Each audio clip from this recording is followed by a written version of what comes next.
While some people would just love the opportunity to shake his hand, many even attribute his art to major personal life change. Well, Brittany just wants him to take out the dang trash. You are in for a treat. But before we begin, it's Jack the Lesser and deep thoughts about February the 14th. If you buy a card for someone, just remember that greeting cards are for people who would rather pay $5 for a stranger to express their feelings than try to do it themselves. Oh, now that's real love.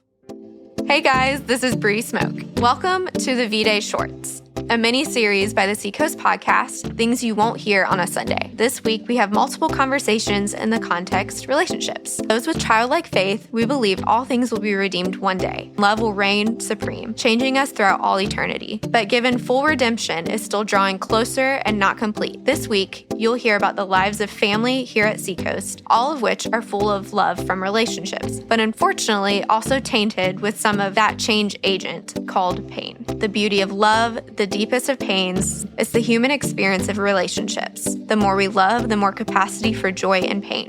It's the V-Day Shorts. A minute, an hour, any moment spent with you is like a street of gold, like the stories foretold. The more you make my heart believe again. At times it's hard, sometimes I forget how soft are your hands, how sweet are your lips, how tender your kiss, the length of your hair, the clothes that you wear, how we're the perfect pair, it's just not fair. Brittany, what's up? How are you? I'm good. Yeah? I'm good, yeah. Last time I saw you, I think it was when we recorded episode 1 with Brandon. Oh, that's right. And I think that's where this idea came about because you had alluded to, my gosh, the sorts of things that you encountered, right, as far as social media and stuff. So we'll get into that here in a second. But you were just telling me that you guys met at Seacoast. We did. We met at Seacoast. I was a senior at College of Charleston, and Brandon had just come back from his first year at music school. So he was all of like 19. No, I think he was 18. Yeah. I was 21. We were going to the well. Brandon was leading, but he was only playing guitar. So I did not fall in love with like this angelic voice. I was on the soccer team at College of Charleston, and me and like 6 of my teammates would come to the well every week. And I remember distinctly walking in one Thursday night, and there was just like this kid, and he was a kid, but like God just shined a light on him. And it was just like, I've never experienced that in my life. And I won't call it love at first sight. I'll just call it like, I was so drawn to him. And after like a couple of times going and like us making eye contact, we finally, connected. Right. And now at the time, did it feel like a noticeable difference in your age? I think for him, but for me, he's like, whoa, this older woman. Exactly. Checking me out. Yes. Because he was kind of like, young and a college and 20-somethings of what it was. So obviously, like, I think he was probably like, she's probably too old for me. But yeah, we have a 2.5-year age gap. And no, for me, I don't know. It was just something so different. I've never experienced that in my life. But it was like, he really, when I look back, I'm like, oh my gosh, he was so little, like so young. Did you put out some vibes, make sure he knew you were interested, or did he? No, I definitely like stalked him a little bit on Facebook, of course. He loves to tease me about this, is that there wasn't much, but like his dad's like page came up, and so I was like, oh my gosh, I like stalked his dad.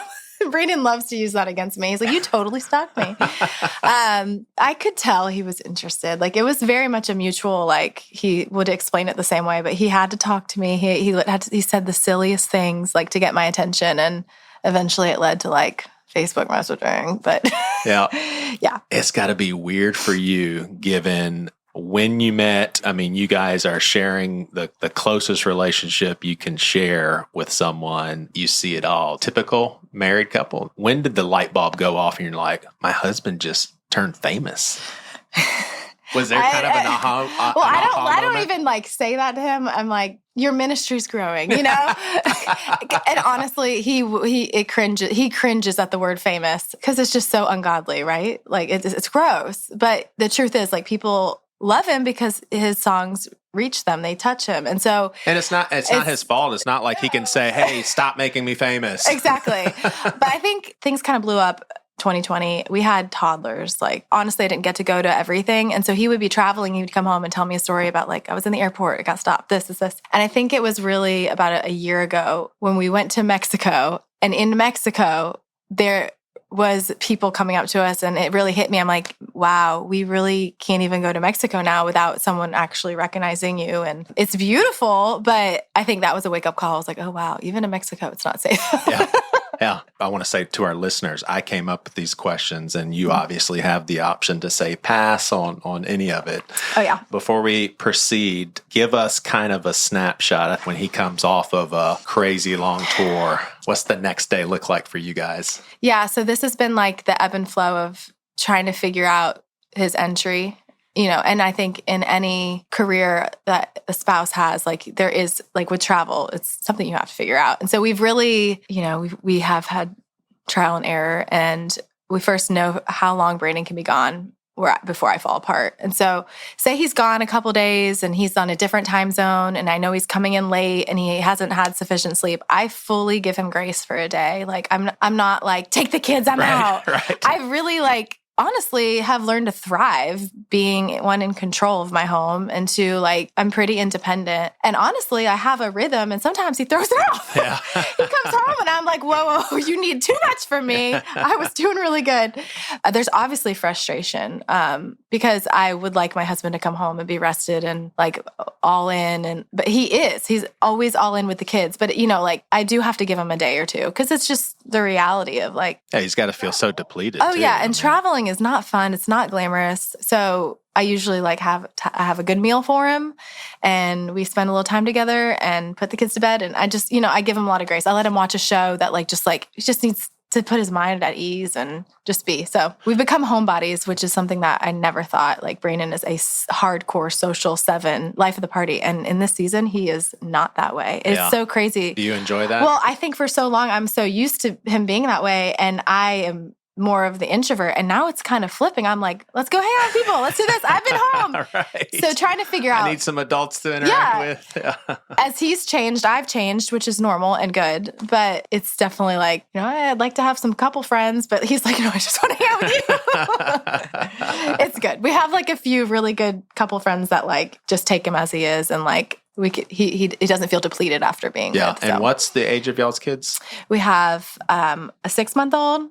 We have a 6-year-old and an 8-year-old. We have all boys. 3 boys. How have you handled, it just comes with the territory, once you are a public figure like Brandon is, there's more people who are watching, and your life is just more accessible to other people, not necessarily the deeper parts, but you're going to have folks that ignorantly take shots at your husband.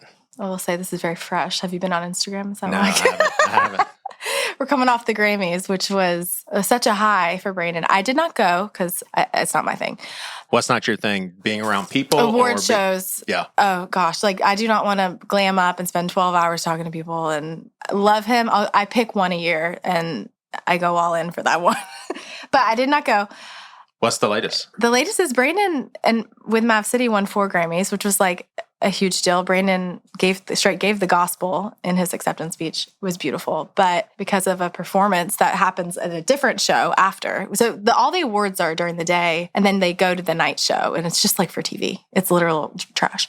But there was a really bad performance, and everyone's angry that he would even go to the Grammys and accept a pagan award, essentially. So it's just we were coming off this high, we're just celebrating and so happy, but also dealing with just so much negativity, and kind of ruins it all. Wait, so because Brandon went to the Grammys in which someone performed a song that wasn't godly? It was terrible. Okay. Yeah. Yeah, just because he was in the room, I think. I guess I just don't understand those sentiments, honestly. It's just a perfect example of how we are all human, right? We all mess up. We're not doing it perfect. We're learning as we go. But we were really excited to celebrate something as a family. I was so proud of Brandon. And it just feels no matter what, you're not going to please everybody. Right. And that's the constant tension of our life is a little more public now. And there is so much good, and then there's so much love. And then there's always going to be the corner of, and it's honestly, the hardest part is mostly Christians. That you just can't please. So there's some out, just never going to do it right. And that's a hard tension. Yeah. Do you see you guys as needing to get to a place where you can navigate that a little more seamlessly? See stuff like that at a point in your life where you're just it just white noise. Brandon's great at it. Brandon could care less. He does not care. But as the spouse who's often more in the back seat, which when it comes to like his career, like I choose to stay back and be with my family. I just know where I am. I know where I'm supposed to be. I know I'm confident in that. So when I see, and I know who my husband is, and that's also what's hard, is I can get very defensive, and it is a flaw, and I'm working on it. But it's easier for me, whereas Brandon's like, I don't care. Let the haters hate. And I'm like, but it's mean. So it's definitely like something that I'm trying to grow in and actively like trying to figure out for sure. It's not easy because it's the same. I'm like, Brandon, just think about if it was directed at me. I mean, you would be out there fighting someone, right? Your wife. Sure. Same as your husband or kids. Right. I will fight someone. Right. All right. Now be honest. Has your fingers actually typed the keyboards in response to a hater? Oh yeah. I'm not going to lie. I always try to do it very nicely, but at the same time, like, oh yeah, I've repented. Don't worry. People have to jump all over. Oh, his wife. Yes. I mean, that got you. Oh, absolutely. Absolutely. Easier said than done. Oh, for sure.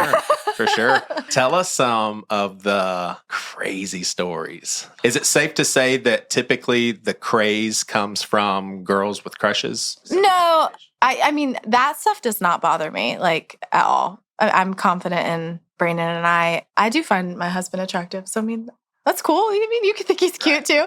That doesn't bother me. We've had some weird stuff, people showing up at our house. Like looking up our address, coming to our house, that kind of stuff. That's where I draw the line with like, it's not okay. It's weird. We haven't really had any weird stalker situations. We've had a few like people pretending to be Brandon, tricking women into believing that they're in a relationship type stuff. We've had that, it feels very violating. Wait, so pretending to be Brandon on the internet and then making relationships with people. Okay. Oh yeah. So theoretically, someone could say, oh my gosh, Brandon's being unfaithful. Here's proof. Right. Except it's never from his actual account. Sure. Yeah. And we have gotten police involved a few times just because, honestly, out of fear for the woman being lied to and doing things that could get her in trouble. So, but we've never had to I've never had to, like a young girl show up like Brandon at my house or anything. Just like people coming to our house, looking in our doors, that kind of stuff, which is, it's not okay. Yeah. You guys will both not like this at all, but on Sunday mornings, I'm typically online and praying with people online and chatting with people online. We get all the time, where's Brandon? I'm sorry. And that's the thing, like... Y'all got to hate that, because it's like, this is worship, but... Exactly. I mean, like coming to church on Sunday is a totally different experience now for both of us.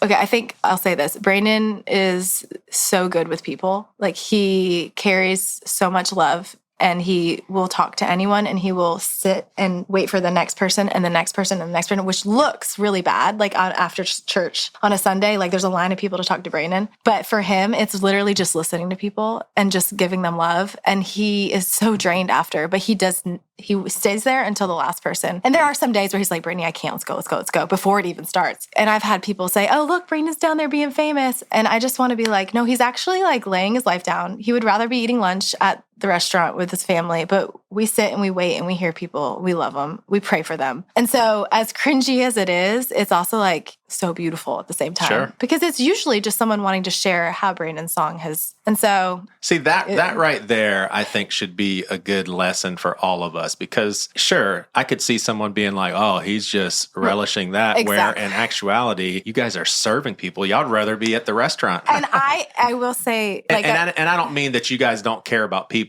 I'm just saying that it's a normal Sunday where we're just going to attend. We're not even going to... He's not on, and we're just going to attend, and like someone sees him, and then a line just slowly forms. I will say that I'm typically the one that dips out, and I'm like, I am not built the way Brandon is. Like, I am a true introvert. He can do it, and he can do it longer. So it's typically like, all right, I'll meet you in the car. Yeah. I'm the bad one. And like, and a lot of times like people do want to talk to me, but I'm just like, I got 3 kids tugging on me, and I actually want to go talk to my friend. And so I'm like, I'll see you. Yeah. And then he'll get in the car. He's like, Brittany, you left me. I'm like, I'm sorry. I couldn't today. I thought this was pretty cute. So my mom pulls a typical grandma move when we were at the Christmas Eve service together, she tells our boys, that guy right there is really famous. Typical grandma thing to say.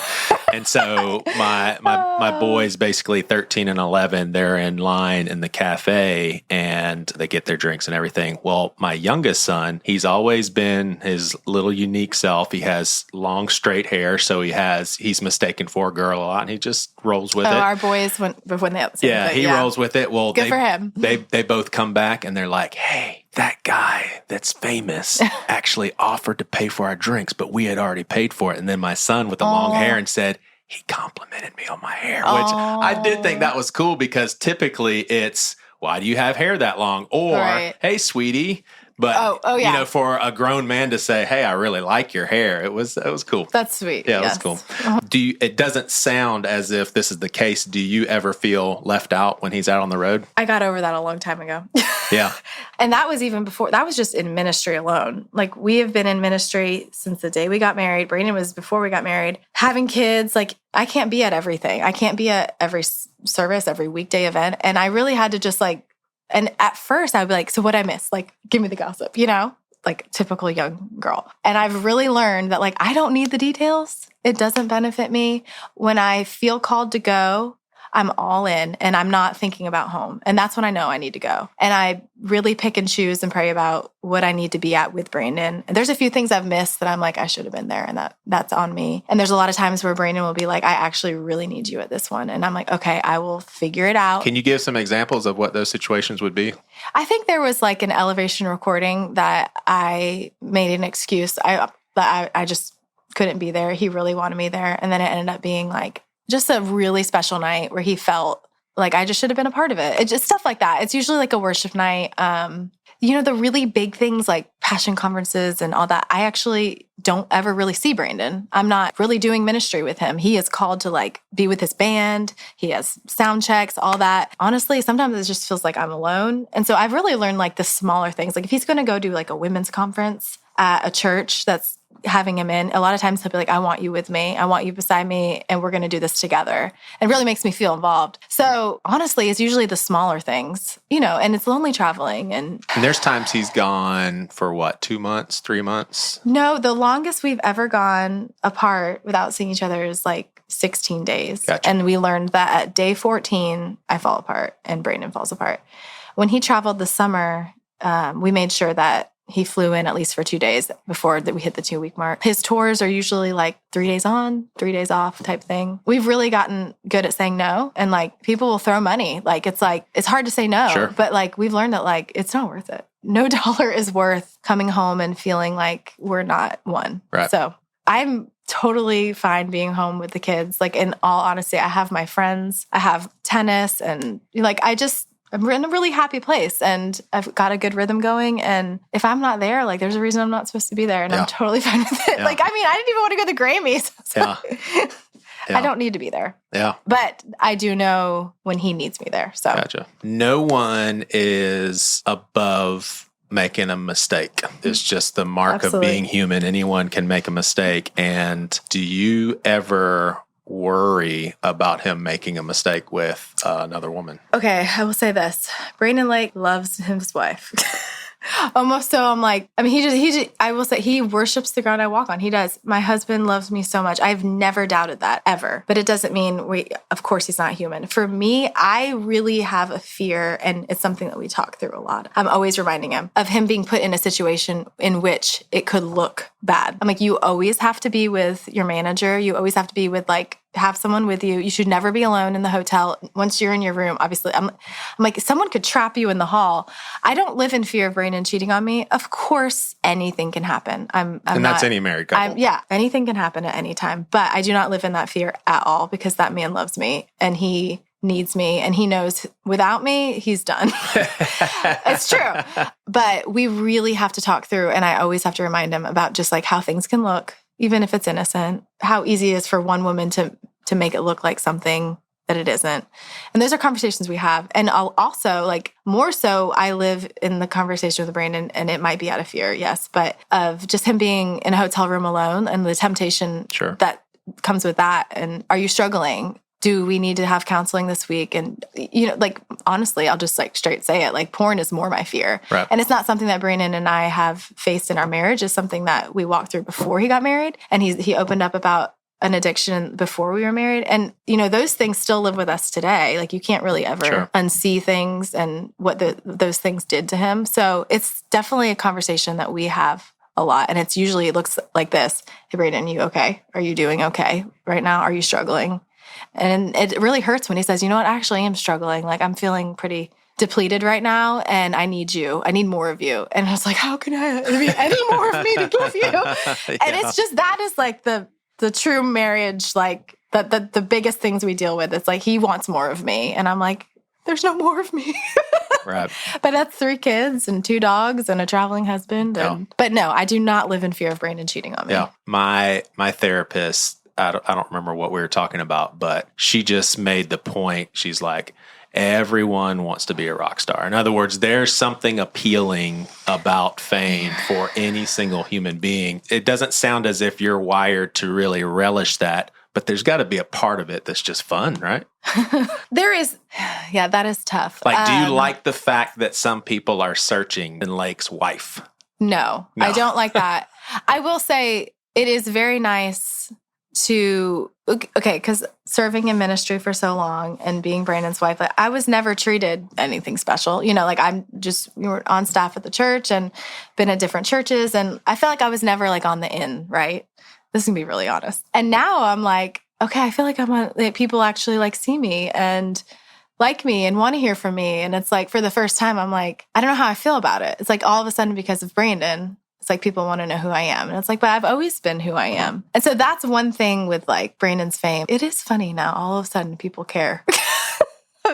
And I don't know if I like it or not, to be honest. Right. It's like kind of, you find out when people are genuinely like your friend or not. Sure. Now, having really seen the inside of fame, is it a lot clearer to you just how lethal fame can be to someone's mind? Yes, absolutely. And in other words, we're not meant to hold it. Brandon always says, like, it's meant to reflect off of us onto God. And I love that. Brandon and I and our family, we feel called to serve the Lord. And so it's a really hard tension of like people like wanting things from us, praising us. And it's like, how do you handle it? It's like the ever question that like I don't have an answer to. It's like always in my head and I struggle with it. And honestly, watching people do it terribly it's gross. Watching people, go from like just a normal person to like wearing certain things and driving cars and needing a bigger house and watching their marriage fall. And it's like, this is why we moved out to cut that. This is why we moved out to the country. What's the address? Because out there we are literally known. It's us in the woods and our animals. I hate it. And I hate what it's done to my friends. I hate what it's done to the church. I do. I hate it. But you're right in the previous question, but you can't help but kind of like it. It's like this weird tension, right? Yeah. You want more of it, but you hate it. I'm proud of myself in that diving deeper into my family, to my kids. We've had nothing. Like, we've had $0 in our bank account to having money in our bank account. And I will tell you, because we gave when we had nothing, it's so easy to give now. And feels so good because we were the ones receiving. And so it's never a money thing for us. Like, we would give away every penny we have. We give away, it doesn't even matter. We love to give. I will say with fame, I love watching my husband do what he does best, which is love people. And that part of this has been so beautiful because he's able to pour into people and he always has enough time. And another word, he is full of encouragement. And so I will say, like, I don't know if we're handling it well in God's eyes. I pray about it often, but like I watch how he loves people so well. And that to me is like, what else can we do? Yeah. And maybe God chose our family because of that. And I don't know. It's tough. It is tough. And I hope when I look Jesus in the face that he says he's proud of us, how we handled it. I pray. Seeing him grow up over the years, it does seem as if you guys are doing better than most. And I hope as the years go by, potentially y'all can be a part of de-celebritizing the Christian industry. That may be the key, Brittany, is there's a difference between being famous and then carrying yourself like a celebrity. And I would say for Christians, you can't help if you're famous, but you can help whether or not you carry yourself like a celebrity. Would that resonate? Yeah, and Brandon still just goes out in the foyer, hangs out with people. I even hate to even say this, but we don't like have security at church. You know, like, not that that's a bad thing. I mean, it'd probably be helpful. But we really try to walk in like normal people, leave normal people. I don't have someone taking care of my kids with me. Like, the biggest thing is I want my children to remember that it was always mom and dad. They were doing it with us. They remember the stories that how we bless people. They remember how God blessed us and like the impossible, and like how it's always been God carrying all of this. And all of these stories were like, gosh, can you believe God did that? How crazy is this life? You know, it's really, all I care about is how Jesus sees it at the end and how my kids look back when they're older and see how we did it as a family. That's all that matters. Yeah. Well, I know you love Brandon, but I'll say that being Brandon's wife is just one part of who you are. So who is Brittany Lake and what does she want out of life? All right, you'll have to wait to hear her answer. We'll actually be having Brittany back to talk specifically about her life, her heart, struggles, and expectations for the future. We look forward to that. Hey, we hope you are enjoying this series. In the show notes, there's a link to our Facebook page as well as a place to subscribe to the podcast. There's also a link to my email address. We're actually playing around with the idea of creating some digital spaces for friends and even strangers to get together online, chill, get to know one another, and discuss some of the content in these episodes. There's no needed commitment or expectations to be there regularly, and we haven't even started them yet, but I'd love to hear from you if this sounds interesting at all. I can simply keep you posted. Thanks for listening to this podcast. Oh, I can't get enough of your love. Oh, I can't